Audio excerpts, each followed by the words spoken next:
Hi, let's talk about quitting social media, kind of. So, I've been on bookish social media for a very long time and social media in general for much longer. But today, I kind of just want to talk about like my experiences with social media apps and being a bookish content creator on each of the four apps that I've primarily produced content, which was Twitter, if you would call that content, YouTube, Instagram, and TikTok. Starting off with Twitter, or as it's known now and as I refuse to call it X. So I made my first Twitter probably in like 2010, 2011. It wasn't long after I had joined Facebook. And Twitter was a space for fandom back in the day. And I mean, I guess it still is, depending on what community that you're part of. And one thing you need to know about me is that I didn't grow up as a reader. I wasn't into all the reading fandoms. When all of my friends in high school were reading Hunger Games and Divergent, I wasn't really partaking until a little bit later on. For most of my teenage years, my personality was Lady Gaga. I was obsessed with Lady Gaga. I was a little monster. And that was what I spent, while other people were obsessing over books or video games or movies or TV shows, I was obsessing over fucking Lady Gaga. After some time, I grew up and as much as I remained a fan of her for a really long time after that, I kind of got out of the whole stan culture thing. And that's when, by the time I was 17 years old, I got into reading. I soon joined Book Twitter, or I think I just made the Twitter account that I already had into a bookish account. And for years, Twitter was like a really great way to connect with people. What I liked about Twitter was that it was sort of like the social media app that kind of felt like a break from the rest of them. If we visualize the social media landscape as like a stereotypical American high school, all of those apps were like classrooms, and Reddit is like the cafeteria, and then Twitter is like the hallways where everybody's kind of like gossiping and talking to each other. Or maybe they'll talk about what happened in one of the classes or what happened in the cafeteria. They'll catch up with people. That's where you make friends with people, and that's where things are a little bit more laid back. However, most of the bullying happens in the hallways or the corridors, and that was what Twitter was. Twitter was a space for people to be unfiltered and to share their 2 cents, and oftentimes it ended up being a space where people would fight a lot, and I mean, it still is. And so I saw a lot of like behavior on book Twitter over the years that I really just did not like and didn't jive with, and I was a part of for some time, but I also fell victim to, and at times in very brief and insignificant ways, I was also a victim of. And after a while, I kind of started to like veer away from book Twitter, and I tried to kind of like get involved in other Twitter communities. And what that did was it just made my Twitter obsolete. Like, people weren't liking my tweets anymore, people weren't following me anymore, because like when you try to do too much, the algorithm doesn't really favor you. Or most people who follow me because they know me because I talk about books, and suddenly I'm talking about something else. Like there was a point in time when I got into Drag Race where that's all I was tweeting about. So all of these people who were following me to hear about books were not hearing about books. They were just hearing about me talk about Drag Race, right? And so like when people start engaging less with your stuff on Twitter, like it shows up less on their timeline, and then you know how the algorithm works. It just sort of pushes you back. For the past 2 years, I've been on and off about deactivating my Twitter. I would deactivate it and then reactivate it after 30 days. I would take breaks. I would have friends log in and lock me out. But then I always go back to it, and the habit always continued. But the breaking point for me was 2025. I mean, Elon Musty had taken over Twitter for like a year or two at that point. I was not comfortable using the app with him on it, but as time progressed, 2025 rolled around, he was on the Trump campaign, and now he's something. Trump appointed him to some position. Yeah, I don't want to be a part of that. So I deleted my Twitter permanently. I deactivated it, and 30 days passed, and it's gone. I'm no longer on Twitter, and I think I'm happy with that. I think it's going to remain that way. I do not think I'll be joining back Twitter anytime soon in my life. The next app that I used quite a lot is TikTok, and TikTok is like the third most used of the four for me. And TikTok is a fairly new thing for me. I kind of caved and joined in 2022, I think it was. That was my first time making a TikTok, so I was kind of like 2 years behind everybody else, when it really became popular. I was avoiding it for a really long time because I as much as I watch short form content and as much as I make short form content sometimes, I really resent the idea of it. I find short form content to be kind of like, I don't know, the dark horse of our generation. And as much as I try, I mean, you could dislike short form content all you want, right? But that doesn't mean that you're going to avoid it. I do get sucked into the YouTube shorts and to the Instagram reels and the TikTok videos as well, right? But I still just don't like the idea of it, and I still kind of wish that it wasn't a thing. And I also hate making short form content. I don't like making short form content. Like, I've tried it, and I still do it every now and again, and I'm not going to stop trying, but it is not something I could be consistent with. Something about it just does not work for me as both a viewer and a creator. The only reason why I watch it is because I just have like I'm just a human pea brain like everybody else, and it is hard to avoid short form content. It's very easy to get absorbed in it. Just last night I was scrolling through YouTube shorts to a very late hour, and I had to get up early this morning to go somewhere, and I'm like, why am I doing this? And whilst it's happening, I am telling myself, stop!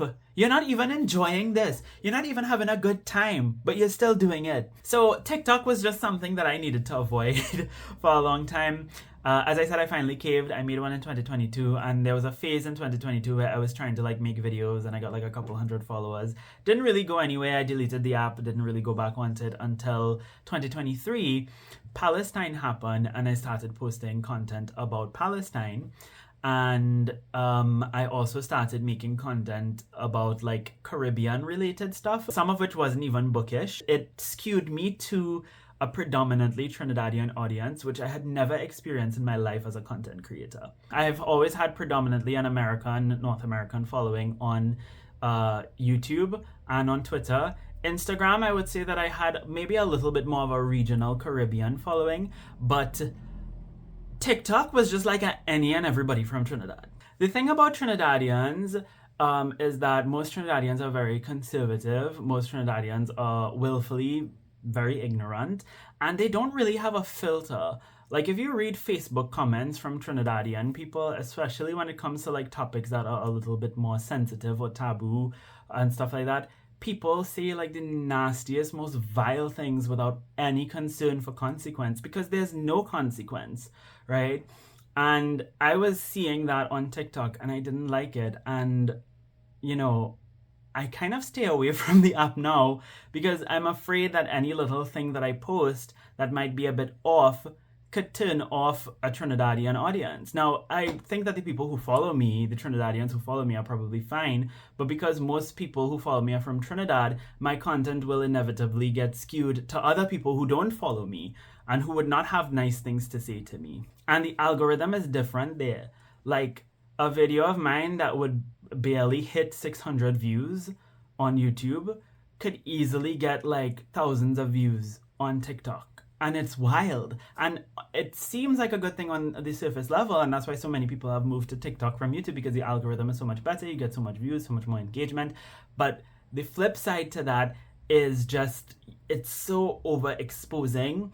There's something more intimate about a YouTube audience than there is about a TikTok audience. I feel like TikTok is just like everything out in the open, whereas YouTube is just like, it, as much as the algorithm can be frustrating, as much as the views can be frustrating, it just feels so much more safe. And I think that's why I stick to YouTube and wanting to make YouTube content over TikTok content. Like, it's too much. I am open to becoming more of a TikTok creator in the future. It's not a social media app like Twitter where I'm just like, I'm going by, but I just don't know how I feel about it. I have lots of like trepidations about that app in particular, the audience and the algorithm. Sorry, I had to turn on my AC as well because I am sweating. So lots of background noise right now. And I also feel like the lighting might be kind of shit that it's raining. So give me 1 second. This might be a bit too yellow. A little yellow. I don't know. We'll go with it, but y'all ain't here for the aesthetic. Yeah, I feel like Instagram is just a bit boring, and like I don't really know quite what to do with it. And I also feel like Instagram doesn't know what it is. Like, Instagram was supposed to be the place for pictures, but then they started doing reels and stories And it just kind of feels like an amalgamation of every other app. It feels like the one neglected child in like a bunch of children who's just like screaming for attention and trying to be like everybody else but doesn't really know who they actually are. I found that my engagement on Instagram has become quite stagnant within the past 2 years. And I think a lot of that just has to do with the fact that I also kind of just post whatever on Instagram now. Like I do try to post mostly bookish stuff, but I post other things. I also don't really do a lot of reels, and I think you have to do a lot of reels and stories and use all of their little widgets and stuff to perform well in the algorithm. And the thing about me is that I really don't like chasing the algorithm. As much as I don't mind having more engagement and having more views on things, I just find like I don't have the energy or the wherewithal or the care to just like, oh, I need to do this every day and post this and make sure that I'm engaging my audience in this way. No, that's too much. I'm tired. If I get back active on TikTok, I might just do the thing where I just kind of post what I post on TikTok onto Instagram. I don't know. But right now, Instagram is just not a place that brings me a lot of joy and happiness as a content creator. As much as I go through phases where I really like to, post stuff, and it's also the app that I've spent the most amount of time like doing written posts, because like with TikTok and YouTube, it's video content. With Twitter, you don't write a lot, you just, say things. But with Instagram, you have to think up a caption, and it's a little bit more, it encourages you to write, which is different from the way that I engage on the other apps. So there's certain, positive aspects to it that I do like, but there are other aspects to it that I just, I'm just underwhelmed by, and I don't really care to continue to be on there. And then that brings us to YouTube. YouTube is my ride or die. I will always like if I abandon all social media apps, YouTube is the one that I'm not going to abandon. YouTube has been a part of my life for a very long time, actually since 2008. I think the app came out in 2006 or something. But my first time using YouTube was when I went over to my cousin's house. This was when like I wasn't really super versed in using the internet as yet, and back when all I used to do was like play with toys and watch TV. Ugh, the good old days. But in 2008, I was like, how old? 11. And I went over by my cousin, and we were like, Disney Channel freaks and obsessed with Disney and Miley Cyrus and all of these people. And he was like, oh my god, let's go look at the new Ashley Tisdale video. And I was like, well, we have to wait for it to come up on Disney Channel. Like, I think it was he said, she said, that song. I was like, we have to wait to see it on Disney Channel for it to come up on Disney. And he was like, no, we could just go on YouTube. I was like, what is YouTube? And I just realized He Said, She Said by Ashley Tisdale was the first ever YouTube video I watched. Wow, that is iconic. But yeah, that's how I got introduced to YouTube, and it's always been where I go to listen to music. I don't really use Spotify or anything else like that, and it's just always been a part of my life. I've always been a YouTube viewer, and very quickly I learned that YouTube also is a space for learning. I have learned so much on this app because YouTube is where you could go watch like documentaries and video essays, and I feel like in many ways I've learned just as much from watching YouTube videos as I have from reading, because it is such an amazing resource. Like YouTube is an incredible resource, and TikTok is kind of similar or whatever, but like YouTube has always been there, and it's always been that. As much as it's been a place for entertainment, as much as it's been a place for other things, for music, like YouTube is just honestly kind of incredible. And I'm not trying to overpraise YouTube. It does have its problems because at the end of the day, all of these apps are owned by fucked up billionaires and stuff, so we can't fully get away from all of it.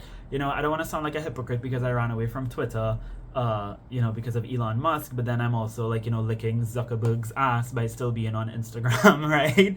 So I don't want to like make it come across that I'm a hypocrite, but I just do feel like if you're gonna be a terrible person, at least offer something that is worthwhile. And I don't think X or Twitter is worthwhile anymore, to be quite honest. Nothing beats making a YouTube video, a horizontal YouTube video. Nothing beats that, because you have to sit down and think through what you're going to say. You have to spend more time thinking about what you're saying. You have to sit down and edit that video. TikTok, Instagram, and Twitter, like you could put thought into what you're doing on those apps, and many people do, but those apps facilitate more of a post and go kind of situation, right? Like, you just post where you have to post and go. Whereas I think YouTube is really the app that has always been, the place of like sit down and think through what you're saying. And a YouTube video for me is not just like a post, it's not just content, but it's a piece of art.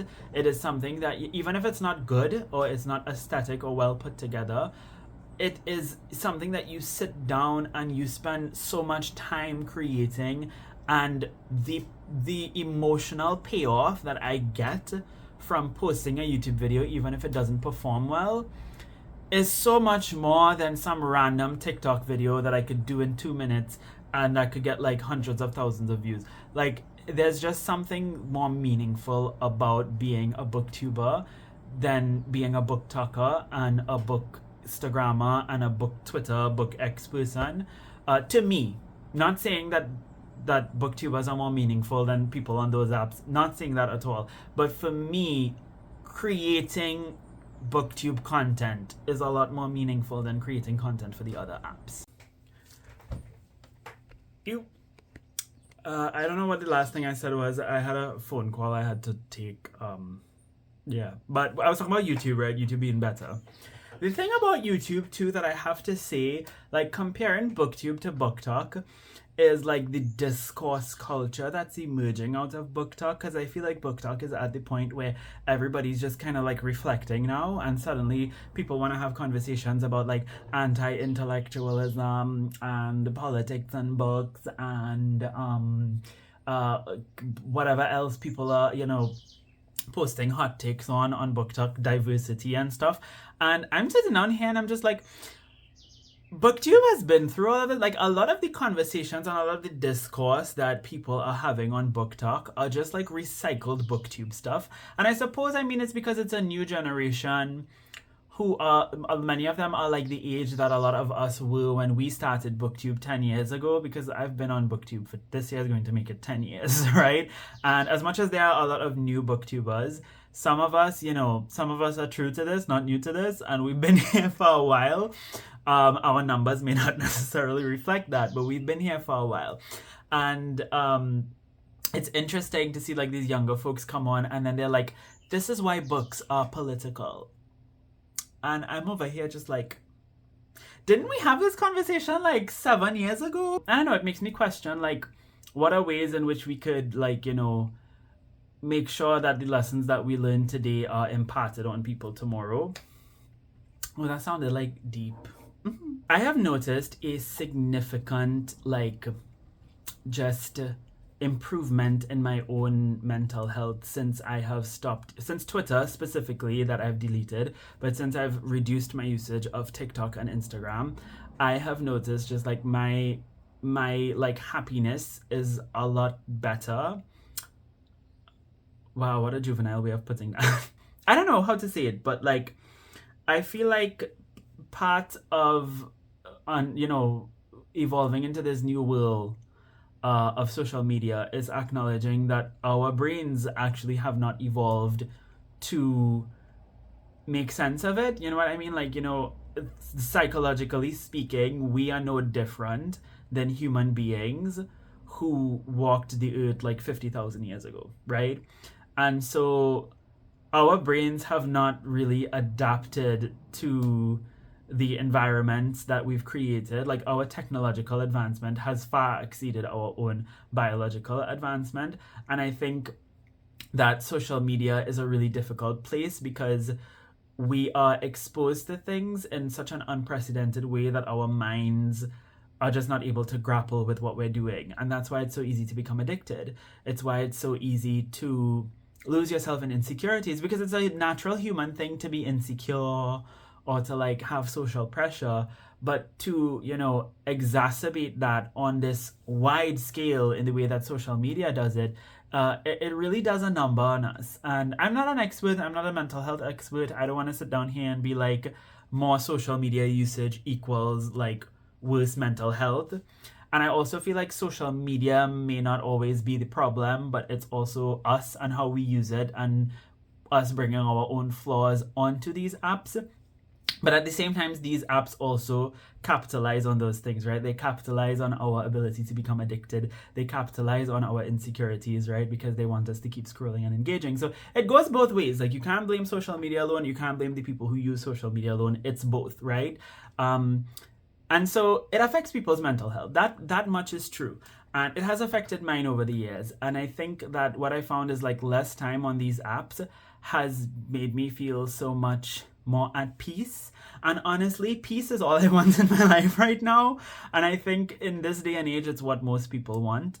I think I'm going to end this video right now. As you can tell, this was just like a ramble, and it's probably a very long video. Really sorry for that. But I had a lot of things to say, and I'm glad I said them. If you made it to the end of the video and you don't really care to leave a comment, I'd still love to know that you were here. So please leave an emoji to let me know that you were here. You could probably leave like a phone emoji or a laptop or something social media related, just to let me know that you were here and you made it to the end of the video. All right, thank you all so much for watching this video. I hope you have a lovely, lovely day. And until next time, inshallah, keep reading.